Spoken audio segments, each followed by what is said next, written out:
Hands trained and true. Another new crop for a man ripe with experience. While searching for the perfect cherry, it's his passion for immigration reform that lies close to his heart. I know how important they are to ag. I've been on both sides now. I've been in the field picking the crops. I've been in the pickup being the grower. His family came to the land of opportunity during World War II. His drive to farm runs deep. He now owns a large vegetable and fruit operation selling produce to major chains like Whole Foods. The farmers need the people to pick these crops, and the farm workers need the farmers to work for. According to asparagus grower Barb Cicchini, as the borders become more secure, that essential workforce just isn't there. We are having labor shortages heavier than we've ever seen. Cicchini says on average, she needs 75 workers in the asparagus fields. This year, they are 25 workers short. So that means that we're probably going to have to let go about a third of our acreage.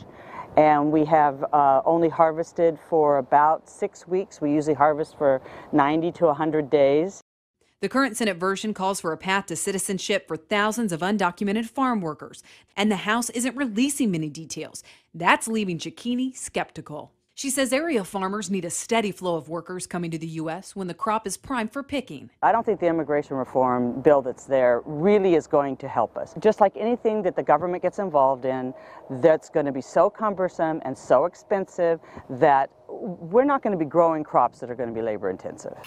While groups like the United Farm Workers and Farm Bureau know the legislation isn't perfect, they feel it's better than the system today. It didn't mean that everyone got everything that they wanted out of the bill. It looks at both those that have been working in agriculture for many years and many decades and gives them a way of legally to continue to stay here. For years, the industry has said that it wants to have a legal and stable workforce.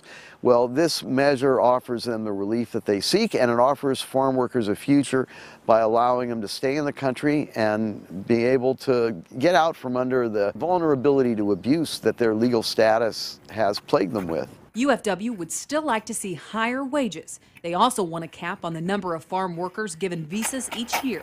But as it stands today with both bills, that cap won't exist. For Del Bosque, he personally knows the risk involved with crossing the border and wants to make it easier on the workers who harvest his crop each year.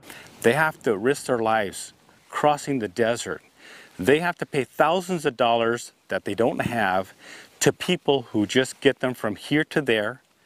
And then they come up here to a strange land with no car, no money, only maybe with a contact of somebody else who can get them a job. They are faithful to us. We deserve to be faithful to them. From Firebaugh, California, I'm Tyne Morgan for Ag Day.